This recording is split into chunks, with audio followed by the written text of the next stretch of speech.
walaloo qabaa mee gurra naaf banaa obsaan na caqasaa hamma isa dhumaa obsaan na caqasaa hamma isa dhumaa. Gaafa manaa baatu kaayyoo kee qabattee buhaa bahii jiru baay'ee karoorfattee jiruu fooyyeffachuuf maatii kee gattee osoo garaan diduu biyyarraa fagaattee dararaa fi cinqii waa meeqa agartee dararaa fi cinqii waa meeqa agartee.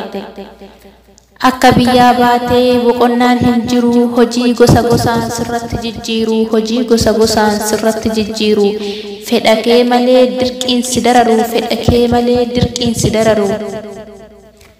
Haadhaaf abbaa kee dhabdee yoo ormi si dararu gaddamoo gammachuu akki kuni geru gaddamoo gammachuu akki kuni geru. Hojii humnaa olii dirqiin hojjechiisaa uffata miiccitii nyaata bilcheessisiisaa uffata miiccitii nyaata bilcheessisiisaa.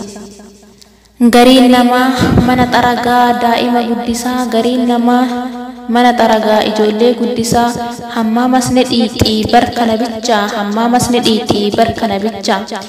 Sanuu nuun lolaa nutti tirtiraa bar sanuu nuun lolaa nutti tirtiraa. Guyyaa hafuura hin qabnu nyaannee hin dhuynu halkan rafnee hin bullu yallaa gaawwaa shaahii jetti 24 saa'a yallaa gaawwaa shaahii jetti 24 saa'a.